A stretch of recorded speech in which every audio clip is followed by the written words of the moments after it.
No kādreizējās kolhoza uzvara godības palicis visai maz, ik uz soļa pussabrukuši sēkas un neiztrūkstošie simtlatu stipendiāti. Lai situāciju uzlabotu, pagājušā gada rudenī Gailīšos darbu sācis biznesa inkubators. Kā krāšņa oāze, tajā ir studija Stella. Saimniece rāda savus modernos un krāšņos tērpus un stāsta, ka ar rokdarbiem nodarbojas jau 30 gadus. Pagājušā gada pavasarī nodibināts arī savs uzņēmums. 7 Stellas visbiežāk stāv tukšas, jo atrast patstāvīgus darbiniekus nesot viegli.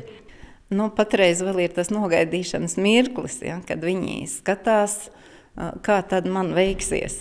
Tā ir mūsu tāda piesardzības teorija laikam latviešiem, politika tāda, jo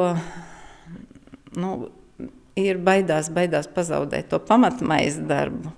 Jo peļņa ir nestabila šim darbam. Peļņa nav liela un tā ir ļoti nestabila. Naskā rokdarbniece atzīst, ka pilsētā biznesa veiktos labāk, taču samaksāt par telpām nesot pa kabatai.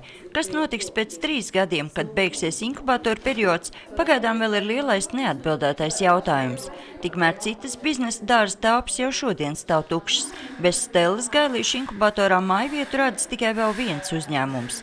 Es domāju, ka tā galvenā problēma ir cilvēku bailēs. Patreiz sākt kaut ko savu, bailēs no tās situācijas, kad šajā uzplaukumā cilvēki ņēma kredītus, cilvēki kaut ko vēra vaļā, cilvēki darīja, un tad tas viss tā beidzās, un daudzi palika ar milzīgiem kredītiem bez nekā. Un šajā brīdī es domāju, ka tas ir tas lielākais klupšanas akmens. Ar Norvēģijas finansiālo atbalstu pagājušā gadā atvērti 5 biznesa inkubatoru laukos. Situācija, diemžēl, ir līdzīga visur.